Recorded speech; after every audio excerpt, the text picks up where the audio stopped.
네, 지난 LH 사태를 기점으로 각 지역에서도 선출직 또 고위공직자, 공무원들에 대한 부동산 비리 실태를 조사해야 한다 이런 여론이 거셌습니다. 부산에서도 시와 정치권을 중심으로 지난 3월부터 부산 공직자 부동산 비리 조사 특별위원회 출범을 위한 움직임이 있었는데요. 이게 계속 미뤄져다가 지난 주말에서야 협상을 통해 출범에 전격 합의를 했습니다.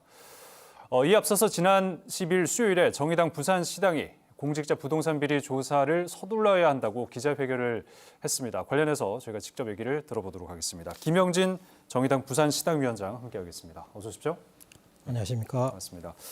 자, 부동산 비리 조사 특별기구 이거 출범이 좀 늦어졌다고 볼 수 있는 겁니까? 어떻습니까? 많이 늦었습니다.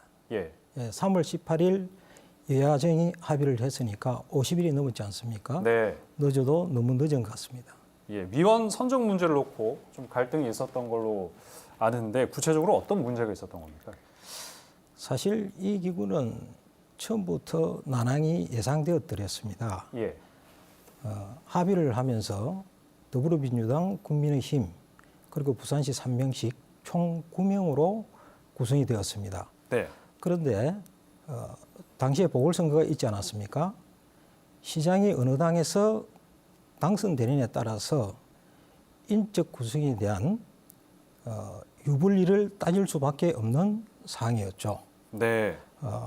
그러다 보니 박형준 시장이 이병진 권한대행이 추천한 인사 3명을 해촉하고 국민의힘과 박형준 시장이 유리하다고 판단되는 3명을 새로 추천하는 그런 과정이 있었습니다. 네.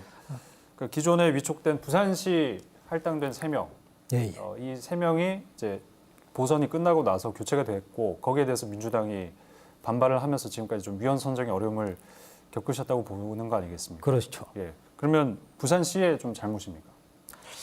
저는 여야의 모두의 잘못이 있다고 생각을 합니다. 예. 3월 18일 합의한 배경이 있지 않겠습니까? 네네. 그렇다면은 여는 여대로, 야는 야대로, 부산시는 부산시대로 적극적으로 움직이셔야 되는데 예.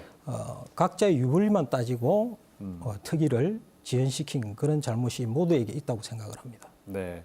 그 출범부터 이제 위원 선정을 놓고 이렇게 덜거덕거리는 모양새를 지금 보였는데 어떻게 그렇죠. 의지를 갖고 잘 조사가 진행될 거라고 보십니까? 사실 예. 이 특위는 3월 18일 날 하게 된 배경은 LH 사건으로 인해 가지고 국민적 여론이 악화되었죠. 예. 거기다가 박형준 후보에 대한 LCT 투기 의혹이 불거지면서 국민의힘이 제안을 합니다. 그리고 급하게 성사가 되는 것이죠. 예. 더불어민주당에서도 보더라도 오거돈 전 시장의 그 일가에 대한 가덕도 땅 투기 의혹이 있었죠. 전복 때문에 인해 가지고 예. 두 당이 굉장히 사정이 같은 부분이 됐던 거죠. 그것이 합체가 되어서 합의는 되었지만 실질적으로 의지가 있는 것인지 없는 것인지 현재도 잘 진행이 되고 있지 않은 것 같습니다. 네. 지난주 기자회견에서 조사 대상 1호는 박형준 시장이 되어야 한다라고 얘기를 하셨습니다. 예. 박 시장이 또 특위 출범을 지연시킨다라고 발표를 하셨는데요. 이건 어떤 근거에서 얘기를 하시는 겁니까? 부산시장은 예. LCT 의혹이 아니더라도 제1호 조사 대상에는 맞습니다. 네. 이승근 정무특보가 정의당의 정치 공세다. 그리고 박 시장은 당당하게 조사를 받을 것이다. 그렇게 이야기를 하는데 네네. 사실은 말로는 뭘 원하겠습니까? 박형준 시장은 당선되자마자 며칠 전에 이병진 권한대행이 추천했던 인사들을 해촉을 하고 예. 자기들 인사들로 다시 추천을 하는 모양새를 보였죠. 예. 그 여기에 이성권 정무특보가 또 포함이 됐더라고요. 예, 그렇습니다. 그 어제 합의하면서 예, 그래 됐는데요. 사실 이것을 보면은 계속 분란을 일으켜서 지연을 시키려는 것이 아닌가 그런 의도가 보이고요. 네. 또 하나는 지금 숫자가 균형적으로 되어야 되는데 이렇게 되면은 국민의힘과 부산시가 6명이 되지 않습니까? 그리고 더불어민주당은 3명이거든요.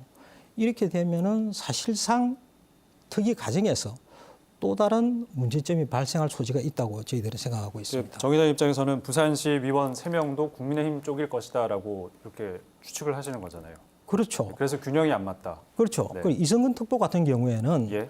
박 시장의 최측근이지 않습니까? 네. 그런 부분을 본다면은 앞으로 또 다른 문제가 일어날 가능성도 있겠다. 그런 민주당은 생각이 그럼 듭니다. 그걸 왜 받아들였을까요? 그래서 예. 조금 전에 말씀을 드렸지만은 네, 네. 이 특위를 구성하게 된 배경에 저희들은 주목을 하고 있습니다. 예. 아까 두 당이 말씀하신 똑같은 그런 어려움이 있기 때문에 그 타결책으로 특위를 구성을 했지만은 네. 이것을 진전을 보는 데는 또한 한계가 있을 것이다. 예, 한계가 있다 이렇게 판단을 하는 거죠. 부산시 공무원들만을 대상으로 시 차원의 자체 조사가 있었는데요. 전체 조사 대상자 6,839명 중에 여기서 한 건만 수사 의뢰가 들어간 상황입니다. 여기에 대해서는 어떻게 좀 평가하시겠습니까? 부산시가 지난 3월 11일 강서구 대저동 연구개발 택지에 대한 네. 조사를 시작을 했습니다. 그리고 5월 4일 발표를 했는데요. 부산시 공무원들이 그렇게 청렴했으면 좋겠습니다. 또 그렇게 됐으면 얼마나 좋겠습니까? 네. 근데 조사 과정에서는 가장 중요한 것은 조사 과정의 공정성과 객관성이 담보되어야 되거든요. 예. 자기들이 자신 스스로 조사하는 것이 시민들이 얼마나 납득을 할 것이고 신뢰를 할 것인가라는 부분들에 대해서는 저희들이 의구심을 가질 수밖에 없습니다. 예. 그렇기 때문에 이번 특위를 통해서 가장 공정하게 객관적으로 신뢰받을 수 있는 그런 특위가 활동이 되어야 된다고 생각하고 있습니다. 자, 이번 특위의 조사 왜 중요한 것인지, 왜 부산 시민들이 이걸 잘 지켜봐야 되는 것인지 얘기를 좀 해주신다면요. 예. 예.